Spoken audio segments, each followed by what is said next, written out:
Nomor 14, ini kalau dibaca ini adalah soal yang lumayan cukup serem gitu ya bacanya ya. Tapi kalau kita paham soalnya, ternyata ini bisa diselesaikan tanpa menghitung sama sekali. Lah, kok bisa?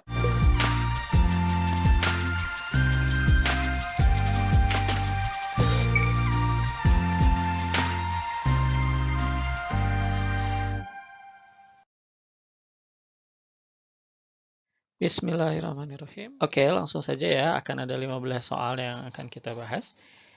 Tipikal soal SBMPTN itu biasanya dibagi menjadi 3 kategori ya. Jadi dari 15 soal ini akan ada 5 soal mudah, 5 soal sedang, dan 5 soal yang rumit.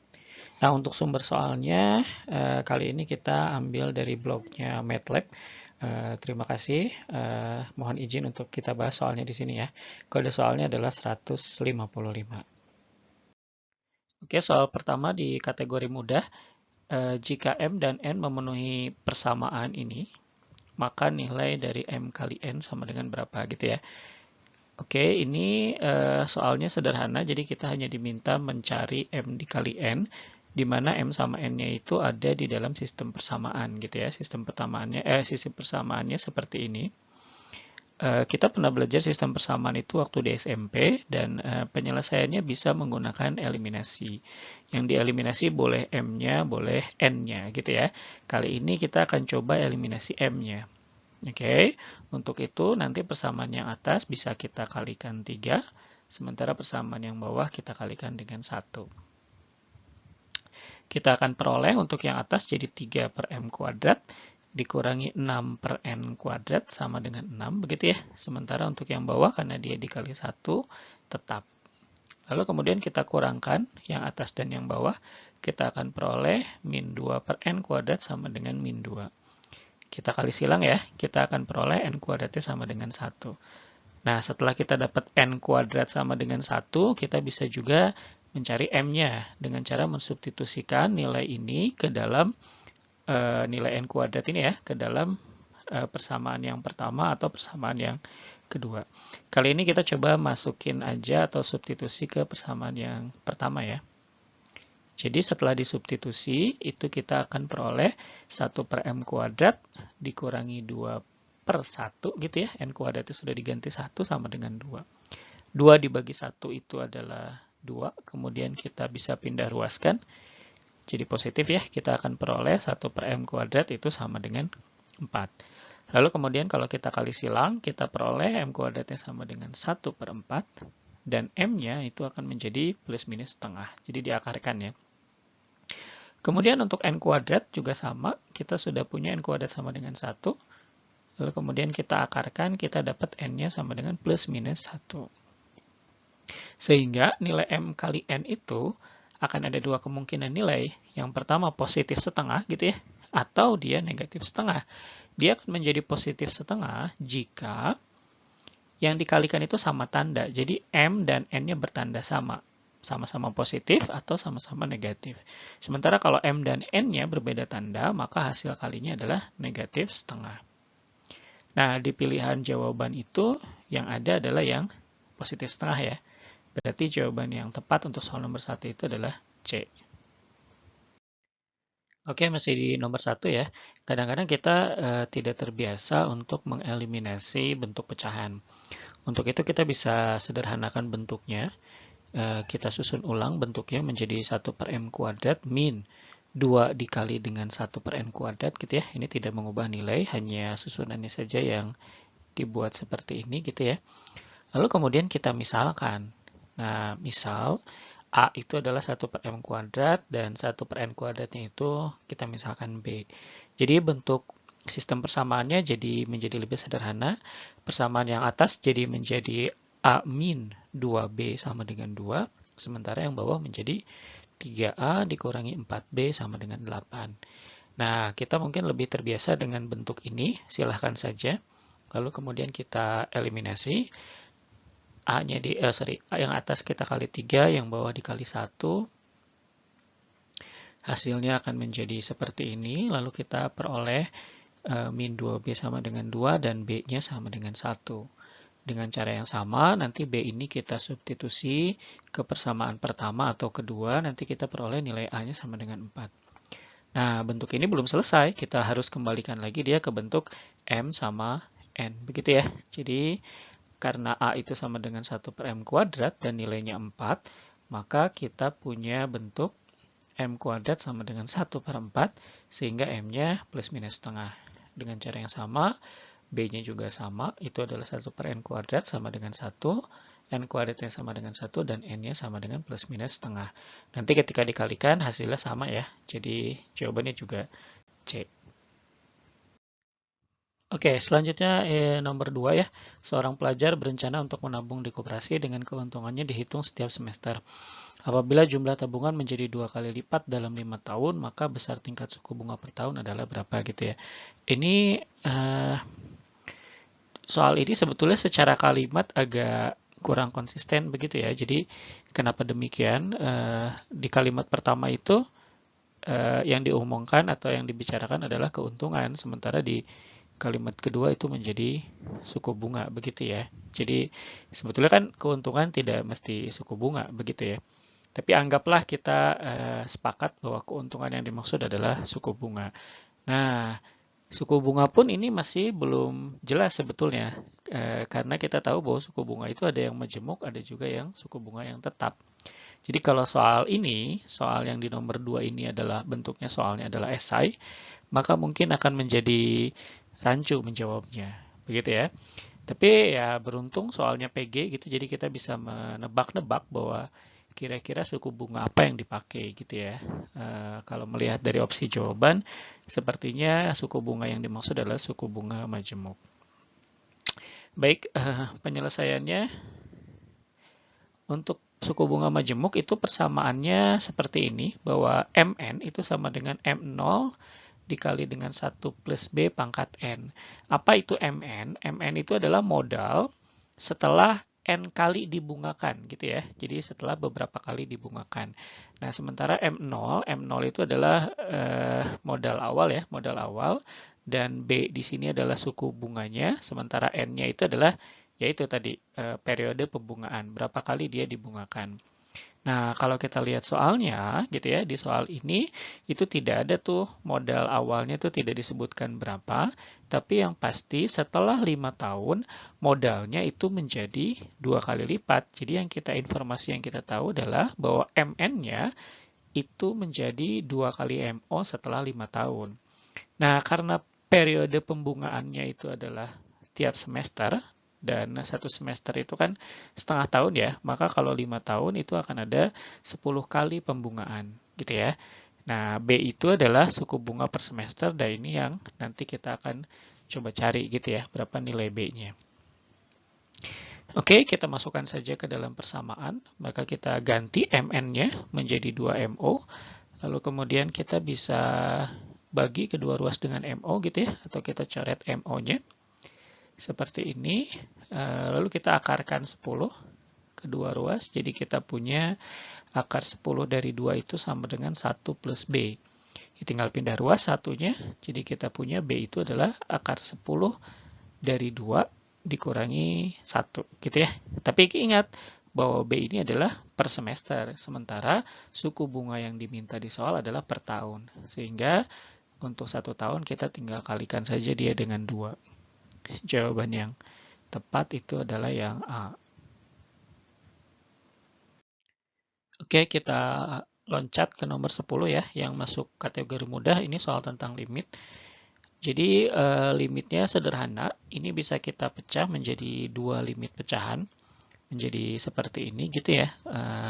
Yang pertama limit 4x dibagi dengan sin x kali cos x. Yang kedua adalah 3x cos 2x dibagi dengan sin x cos x. Ingat-ingat kalau di limit trigonometri itu kita punya rumus dasar gitu, kalau limit x mendekati 0, x dibagi sin x itu sama juga dengan sin x dibagi x, itu hasilnya adalah sama dengan 1. Jadi seolah-olah sin x sama x itu sama dan bisa dicoret gitu ya, seolah-olah sedemikian. Jadi di pecahan yang pertama itu kita bisa coret x sama sin x-nya, begitupun di pecahan yang kedua. Sehingga kita tinggal substitusikan saja nilai x sama dengan 0-nya ke dalam cos ya, karena yang tersisa itu adalah tinggal cos. Jadi kita akan peroleh 4 dibagi dengan cos 0 ditambah juga dengan 3 cos 0. Ini jadi 0 juga ya, karena dikali dengan 0 dibagi dengan cos 0. Kita tahu bahwa nilai cos 0 itu sama dengan 1, sehingga kita punya 4 dibagi 1 gitu ya, sama dengan 4 ditambah dengan 3 nantinya gitu ya. Hasilnya adalah 7. Ini relatif mudah ya soalnya. Atau cara lain buat meters yang memang terbiasa menggunakan cara ini juga boleh. Jadi membagi semua pecahan pembilang dan penyebut itu dengan X. Sehingga kita peroleh bentuknya jadi seperti ini. 4X dibagi X yang atas gitu ya. Ditambah dengan 3X cos 2X dibagi X. Dibagi lagi dengan sin X cos X dibagi X. Nah, ini juga sama, kita tinggal coret-coret saja gitu ya. X-nya habis gitu. Nah, ini juga sama nih, sin X sama X-nya 1 gitu, bernilai 1. Sehingga terakhir tersisa adalah 4 ditambah 3 cos 2X dibagi cos X. Substitusikan, X-nya sama dengan 0. Kita akan peroleh demikian. Cos 0, 1 gitu ya. Jadi kita hasilnya juga dapatkan 7. Sehingga jawaban untuk soal nomor 10 ini adalah B.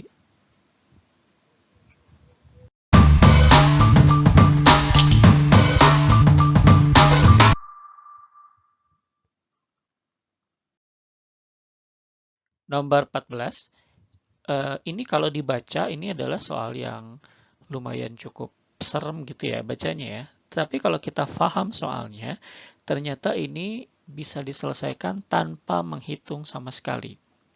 Lah, kok bisa? Yuk kita lihat penyelesaiannya.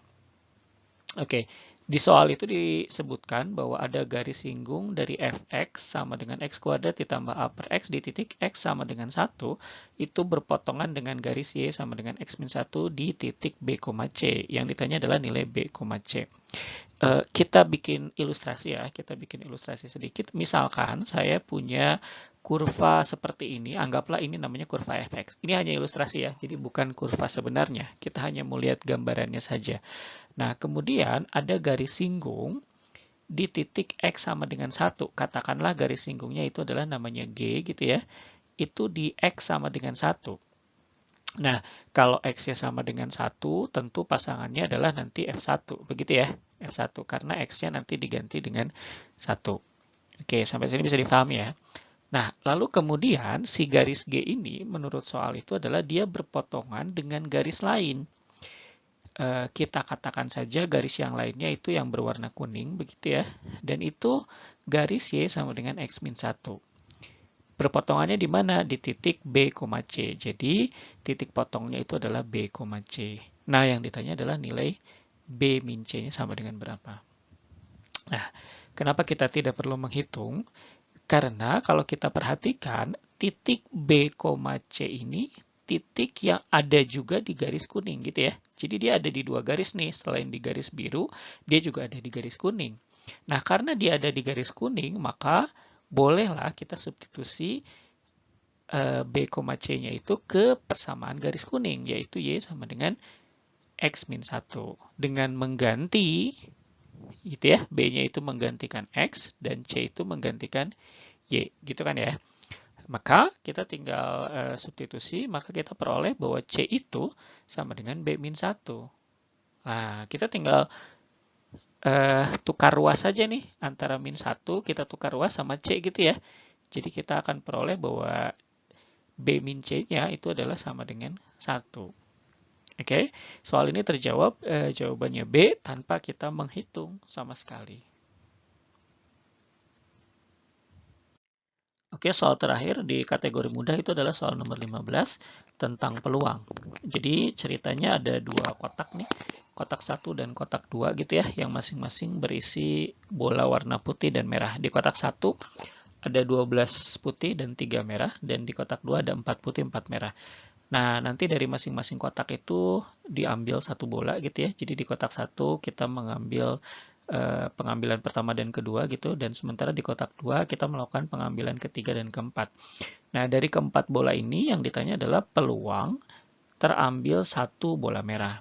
Oke, jadi dari 4 pengambilan bola yang diminta adalah peluang terambil satu bola merah. Nah, kejadian terambilnya satu bola merah aja itu ada 4 kemungkinan nih yang mungkin ya. Yang pertama itu bola merahnya diambil di pengambilan pertama. Jadi kita bilang peluang, jadi P yang pertama ini adalah peluang, sementara yang di dalam kurung ini adalah untuk kependekan dari putih gitu ya. Jadi peluang merah, putih, putih, putih gitu. Jadi merahnya terambil di pengambilan yang pertama. Karena di pengambilan pertama itu di kotak satu, merahnya ada 3 gitu, sementara keseluruhan bola putihnya itu ada, keseluruhan bola di dalam kotak satu adalah 15, maka peluang terambilnya merah itu adalah 3/15.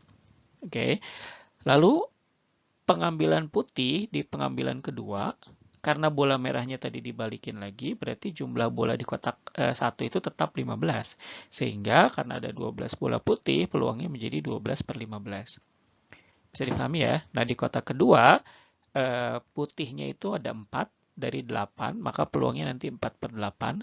Sama kayak tadi, dibalikin lagi, jadi jumlah kelereng keseluruhan tetap 8, putihnya tetap ada 4, berarti dikali lagi dengan 4/8. Oke, jadi kalau kita sederhanakan, kita akan punya seperti ini gitu ya, 3/15 jadi 1/5, 12/15 jadi 4/5 gitu, yang lain setengah dan setengah, kita kalikan kita dapatnya 4/100. Ini kemungkinan pertama, merahnya diambil di pengambilan pertama. Bagaimana kalau merahnya itu diambil di pengambilan kedua? Hasilnya sama gitu, cuman urutannya saja yang berbeda gitu ya. Jadi 12/15 dikali 3/15, yang ini tetap sama 4/8, 4/8. Hasilnya pasti juga akan sama, jadi 4/100. Oke, sampai sini bisa dipahami ya. Kasus yang ketiga itu kalau merahnya terjadi di pengambilan ketiga. Nah, kalau di pengambilan ketiga berarti di pengambilan di kotak pertama itu hati-hati nih, jadinya 12/15 sama 12/15 karena putih dua-duanya. Sementara di kotak kedua, karena jumlah merah dan putihnya sama, ini tidak berubah, jadi 4/8, 4/8 gitu ya. Lalu kita sederhanakan, kita akan peroleh hasilnya 16/100. Oke, dengan cara yang sama, yang terakhir, kalau merahnya di pengambilan keempat gitu ya, maka kita akan punya juga 16/100.